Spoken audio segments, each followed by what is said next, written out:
Even if you don't work in the insurance industry, I think this story was probably the most important experience for me, maybe at least certainly among the top two. And it's in the book. It's called Saving a Family from Ruin. And it was a time in my life when I was questioning the purpose of what I do and the value of my profession, and really kind of getting myself in a down emotional state, wondering about that. Maybe it was the drudgery of the daily commute to New York City or something. But, I was in that sort of frame of mind. And I attended a $1 Million Roundtable meeting in Chicago, which is a huge meeting with 7,000 agents from 200 companies attending the meeting. And during one of the platform presentations, they presented the winners of an award. They call it their Real Life Stories competition. And there was one winner, and it was about the value of life insurance. And so I'm in this audience of 7,000 people, and they show the video about the winning story.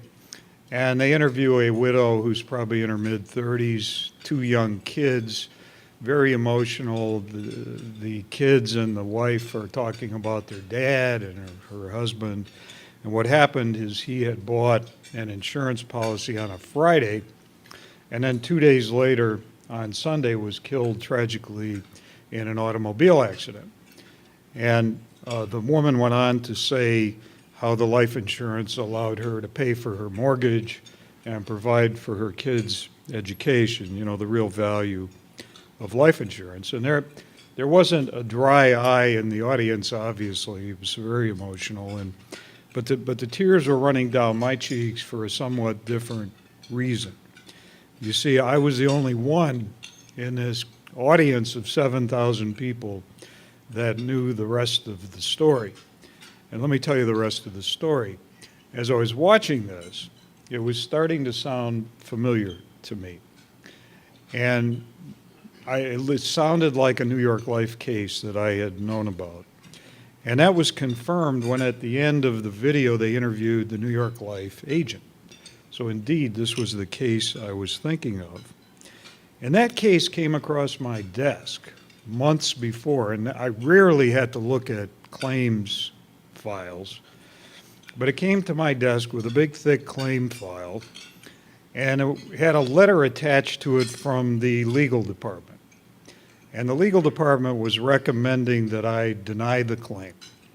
They needed my approval, my final action, and they were recommending I deny the claim because no premium had been paid at the time the application was made on that Friday. So the insurance was not really in effect on Sunday when the insured was killed in the automobile accident. But the reason they sent it to me is there was an extenuating circumstance. The extenuating circumstance was that there was a check written out to New York Life in the amount of the premium on the deceased's desk, signed by the deceased. Well, I didn't know about the wife and the kids. I didn't know any of that. I just looked at it. I asked myself the question, what's the right thing to do? The lawyers were saying, we don't want you to create a legal precedent by paying this when we're not obligated to pay this. Maybe some of you in the room have faced that same issue. But I said, what's the right thing to do? And I quickly, this took me a minute. I quickly looked at it, didn't read the file, and approved the claim. Well, now here I was, several months later, in a crowd of 7,000 people, watching this story told to me through this video. And the key point was at that moment, it was very clear to me as I was seeking, to understand the purpose of my job and the value I was creating and whether or not I was impacting lives. At that moment, this to me was a message from God. There was no question in my mind this could not be a coincidence. 7,000 agents from 200 companies. This was one claim, one family. The case, went to the claim department. One company, one executive had to make the decision, and that executive was me.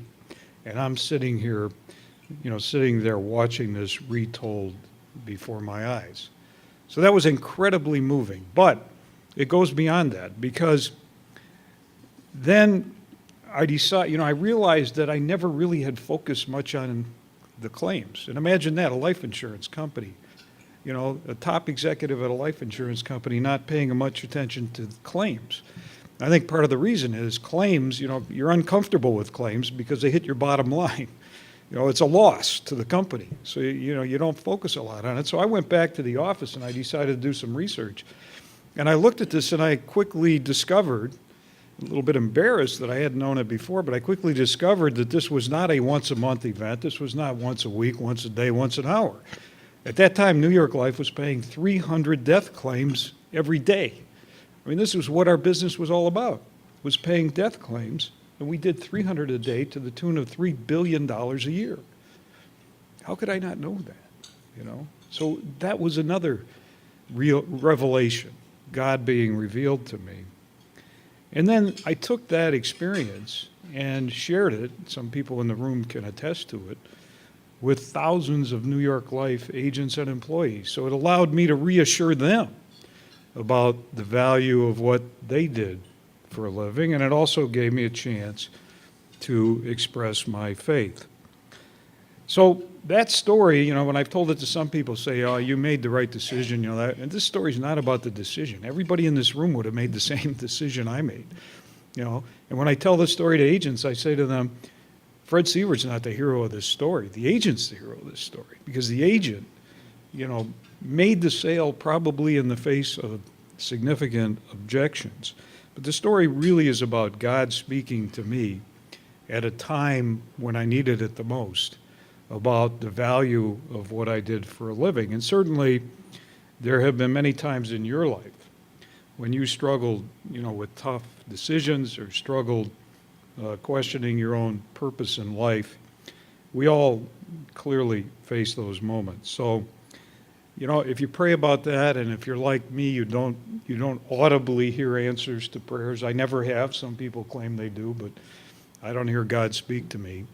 But that's even more reason to be kind of watching for these highly improbable experiences in which, like mine in Chicago, where God was clearly speaking to me, but not audibly speaking to me, but speaking to me through something that really was providential and not coincidental or serendipitous. So, I just quote one other scripture from Psalm 139, verse 10. Very short. It just may be God's hand leading you and holding you fast.